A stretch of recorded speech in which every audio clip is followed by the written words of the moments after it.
Tu t'es approché, tu as vu la fontaine baptismale, tu as vu aussi l'évêque près de la fontaine. Et sans doute est-il tombé dans ton âme la même pensée qui s'est insinuée en celle de Naaman, le Syrien. Car, bien qu'il ait été purifié, il avait cependant douté d'abord.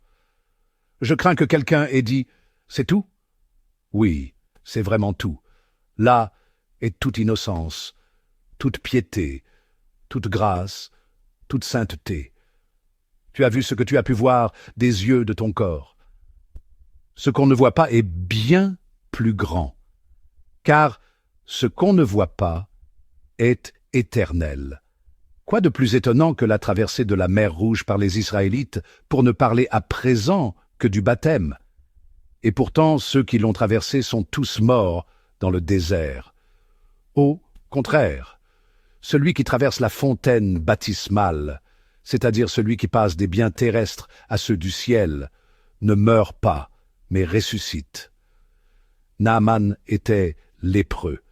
À son arrivée, le prophète lui a dit « Va, descends dans le Jourdain, baigne-toi, et tu seras guéri. » Il s'est mis à réfléchir en lui-même et s'est dit « C'est tout, je suis venu de Syrie jusqu'en Judée, et on me dit « Va au Jourdain, baigne-toi, et tu seras guéri. » Comme s'il n'y avait pas des fleuves meilleurs dans mon pays. Ses serviteurs lui disent « Maître, pourquoi ne fais-tu pas ce que dit le prophète? Fais-le plutôt et essaie. » Alors il s'est rendu au Jourdain, s'est baigné, et en est sorti guéri. Qu'est-ce que cela signifie? Tu as vu de l'eau, mais toute eau ne guérit pas. Par contre, l'eau qui a la grâce du Christ guérit. Il y a une différence entre l'élément et la sanctification, entre l'acte et l'efficacité.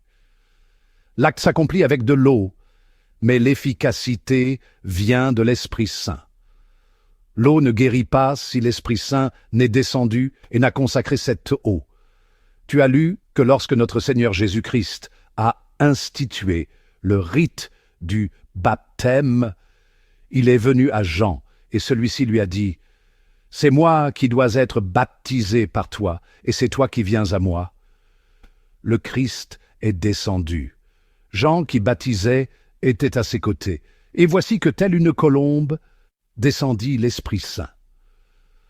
Pourquoi le Christ est-il descendu le premier